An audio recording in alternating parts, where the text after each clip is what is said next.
Hello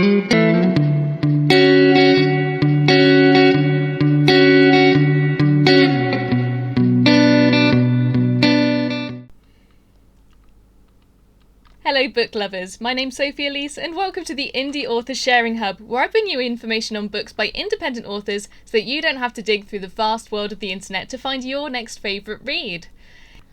So grab yourself a cup of tea and let's get started looking at the books that these wonderful authors have submitted to me to share with you this week.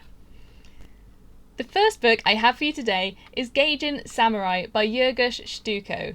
This is a young adult historical fiction book aimed at teenagers or adults who like dark themes and Edo-era Japan.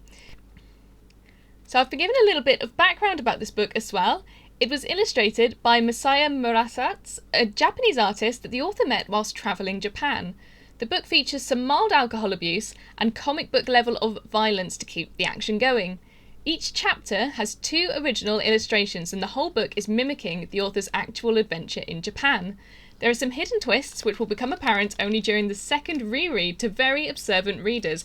Now, this is brilliant. I reread books. Do you guys reread books much, or you very much one of the, I've read it, I've put it down, move on to the next one? Because I will read a book 10, 13 times and probably still go back to it later. I will even reread a book straight after I finished a book. So I like the idea of finding things that you don't spot first time. A young samurai named Maku sails to Japan from his faraway homeland to pursue destiny. His long sail, which he survived only on dried fish and hard liquor, led him to a small part of Kobe, where his tedious walk to the north begins. Challenges await him on every corner as he is trying to blend into a culture that is just not his, while mastering one of its most complex aspects, the way of the samurai. On his journey, Maku meets people from various social standings and locations who together paint a mosaic of Edo-era Japan and its nuances. I'm also going to give you the first few lines of this book. Maku saw the hills that enveloped the tiny port town. He knew the ship was soon to anchor in Kobe. This signalled him that he can stop rationing, and so he drowned his last tiny bottle of dry sake and threw away the dried salty cod, a fish he at this point could not stand to see, let alone bite into. The ship had stopped half a mile away from the port, and Maku got on a smaller boat that took him to the shore. After tightening his kimono and checking if his katana is sheathed and sharp with his thumb, he threw his small leather bag over his shoulder and left the ship. Few yen, couple of pickled plums, and a bottle of shochu. All a samurai needs. The direction was clear. Walk to Tokyo to meet his true destiny. He did not share with anyone what he thought it was, but it seemed to be worth journeying across the world for. As the boat was getting near the coast, Maku noticed a few vendors at the pier. Most of them were selling roasted meats, sake and candy, all that sailors miss on long travels. There was one vendor whose shop was not in demand, which gave him a sour look on his face. Maku thought that it is weird selling daikons at the harbour, but the sight of land getting closer filled him with a sense of stability he was lacking for weeks. The unlucky salesman slipped his mind as fast as he got into it. This book is available on Kindle. It's $3.29 US, or if you want the paperback, it's $17.99. If you have Kindle Unlimited though, this book is free, so a good chance to download this book. Thank you very much for your submission, Yergush. That actually sounds really fascinating. I'm quite a fan of Japanese culture, so I think this might be one to add to my to-get list. The second book I'm bringing you today is Jaylon-Rose of Rolling Brook by Valerie Caramella. This is a fiction book with themes of paranormal, thriller, romance and suspense. The ebook currently is $4.99 and there will be a paperback available next year for this one as well. In the background were chilly sounds of sirens echoing throughout the dark subdivision when 2 ambulances and police cars roared up Rolling Brook Drive that Christmas Eve night. The police officer's facial expression was stoic as he gave a one-time ebbed glance at the wrapped Christmas gifts and the box of chocolate-covered cherries on the passenger grey leather seat. The police officer then drove the shiny black Yukon up the sloped yard and parked it with an unnerving sense after he glanced back. Just as the year came to an end, the 1975 tan-split foyer home on Rolling Brook Drive was later bought at an auction. The new owners remodelled the home and placed it back on the market. Jaylon-Rose, a lovely, kind, young woman with an unyielding determination to solve the conspiracy encompassing her mother's unexplained death. A whispering silk breath and hidden secrets inside of a forbidden cedar chest awaits Jaylon-Rose in a cobwebbed attic. Although Aunt Claire is forthcoming with a newspaper and chocolate-covered cherries to sustain Jaylon-Rose's contentment. In the meantime, Jaylon-Rose is sidetracked when her horoscope prediction comes true and meets the love of her life, a handsome guitar man named Winston. A whirlwind relationship that intriguingly has Jaylon-Rose on a spontaneous journey that is life-changing. I'm going to give you the first couple of lines on this one as well. It was 2005, with the night of Christmas Eve in Cleveland, Tennessee at hand, with just a few days left on the calendar as Melanie Blake was driving home. Have a Holly Jolly Christmas was playing on the radio. Melanie's black Yukon came to a complete stop at the fourth and the last traffic light that had turned red after leaving the mall. In the meantime, the shining black Yukon was idling in the left turning lane on Stewart Road in the northeast end of Cleveland. Melanie yawned as her tired, bloodshot blue eyes that were following her windshield wipers back and forth in a hypnotic rhythm. The cold night rain beat down on the windshield like musical notes with a line of cars that formed behind the Yukon's red taillights. Thank you very much, Valerie, for submitting your book. Sounds very intriguing, and paranormal romance sounds better in my books than just normal romance. You can get Valerie's book at bookbaby.com. As with all of the books we go through, the link for this one is in the description of this video. The third book I have for you today is Orthicon by David Perlmutter.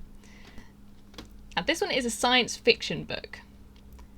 They were taken against their will and resettled somewhere they had never seen and away from the world they had known. Nobody told them why.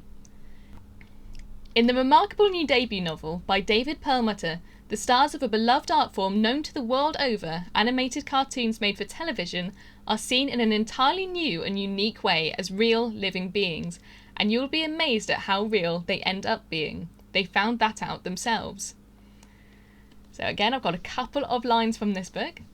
Chapter 1. It seemed like a good idea at the time.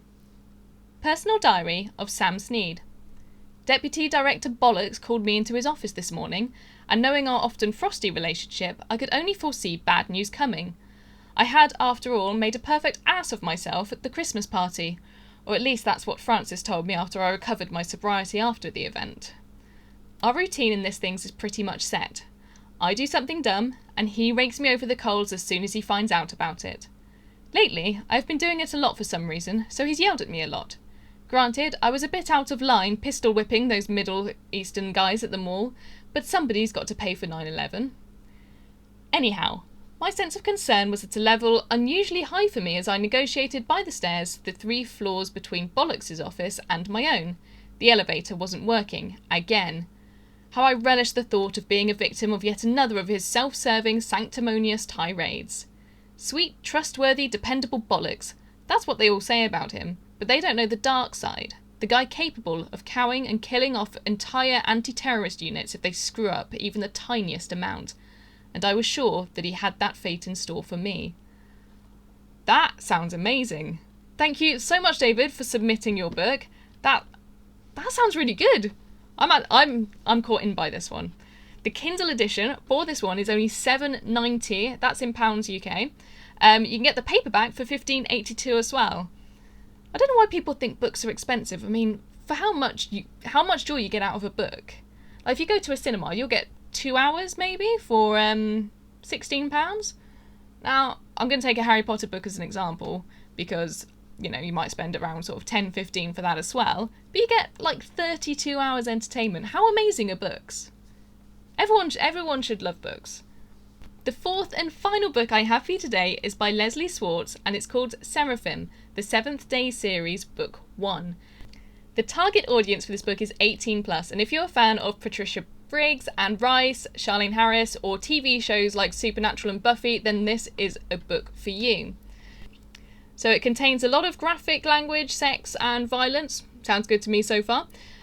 Chapters 10 and 18 have instances of sexual violence perpetrated by a female demon, just forewarning. Wyatt is a typical schizophrenic firefighter with daddy issues when his life falls into shambles. His wife leaves him, he loses his job, and the voices in his head are getting louder. Just when he thinks he's finally made a breakthrough, a woman interrupts his therapy session setting his life on a course more unbelievable than his hallucinations. Gabriel is the messenger of God, and she loves humans. Like, all of them. Beautiful men, gorgeous women, and sometimes both at the same sexy time. But when she's called to save the world from a long-forgotten enemy, she drops everything and gets to work. 4 angels, born human, must join with Lucifer to stop the sadistic and sexually deviant Lilith from destroying the gate between heaven and earth, enslaving humanity and slaughtering millions. Seraphim tells a disturbing yet hilarious story of complex familial and romantic relationships on a backdrop of the apocalypse, set in present-day New York City during God's rest. A couple of comments from Alan Black. We've had, like if Dean Winchester and Buffy had a baby and it grew up a little slutty. I love that description. That's a great one to put in there. And from a guy called Dan Santos, a masterpiece of imagination and literary devices. This looks like it's got some fantastic reviews and comments, guys. This sounds like a great book if this is your type of thing. I think it's mine. Sex and violence, graphic language, just day-to-day life for me. So I'll give you the first couple of lines for this book. Another one, Lilith implored as Lydia emerged from the entrance of a chamber well hidden in the panels along the temple's far left wall, the stain of crimson still visible on her lips and chin. It was like being stabbed frantically with a stitching awl, Lydia complained. Lilith giggled as she poured her stepdaughter some wine. She admired the engravings on the gold cup as she handed it off and sat on her throne. The limestone was cool against her bronze skin, which she had lovingly draped in sheer fringed shawl. Lydia, dearest, she condescended, how many times must I explain that you have to train a man to please you? No man will ever seem worthy of you if you do not teach him to be. I refuse to put that kind of effort into a relationship I expect to last only until sunrise, Lydia retorted as she sat in her own throne, somewhat smaller and to the left of her stepmother's. If a man cannot satisfy me, he will be my dinner. Oh, my word.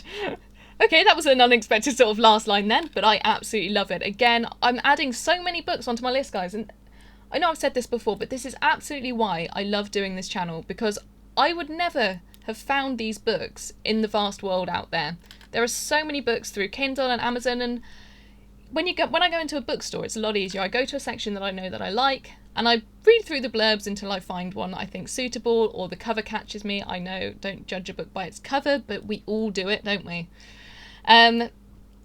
So it's great to actually be reading through these books and be able to promote these books, because I'm finding reads for myself, and you know, when I get to completing these books, I will make sure to not only leave a review, which is very important to authors, but also to maybe do like a quick few minutes like review on the channel as well if I get a chance. So submitting your book, you have the chance to be promoted twice. As we are a starting channel, the viewership is going to increase over time. The more shares we get, the more people we can reach. So please, if you have the chance to share this on your channel, or you know a book lover, please tag them, send this video to them. Let's get the word out there that there are these incredible books which we don't get promoted often enough. So this book is also available on Amazon. It's free if you've got Kindle Unlimited. If not, the ebook is only $2.99 and the paperback is only $11.99. You can also get it on Audible. I don't know the US pricing. I've only got the UK price here in front of me. You can get that for £16. So yeah, get online and start downloading these books if any of these have called out to you today, because frankly, who doesn't love a good book? And what a great time if you are stuck in lockdown like I am to start powering through more of these books.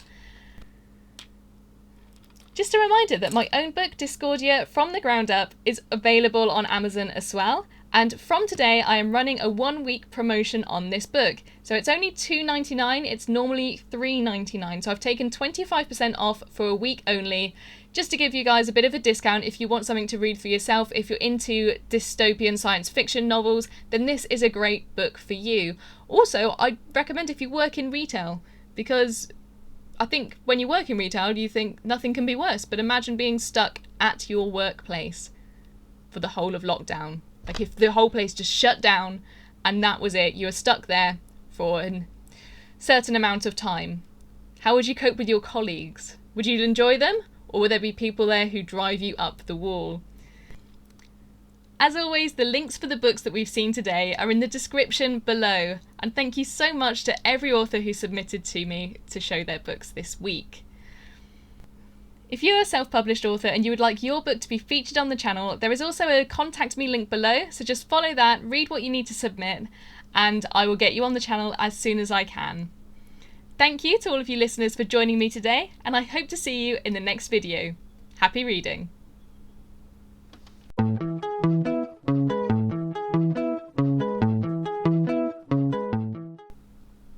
What on earth do I say now? I hope you found something. I need like a script going down the screen. And if you're a self-published author, and for a minute there I just looked, it's like, what if I wasn't recording all this?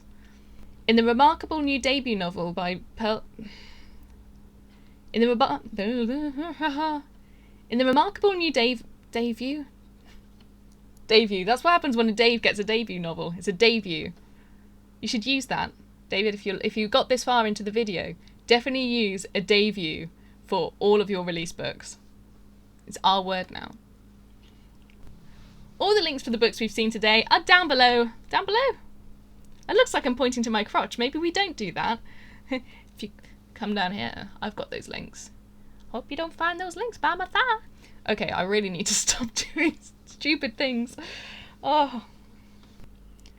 It was 2005 with the night of Christmas Eve in Klingland? It was 2005 with the night of Christmas Eve in Cleveland.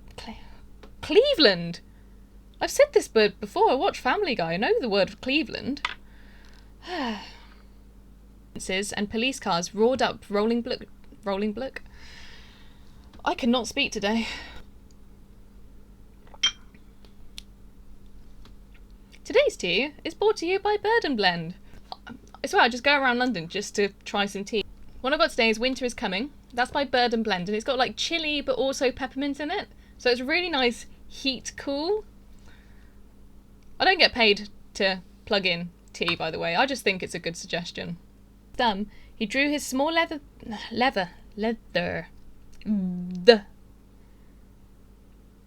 Leicestershire. Sorry guys, it's been a bit of a day today.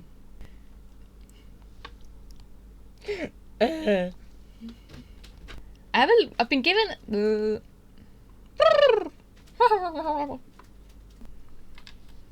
what am I going to say next?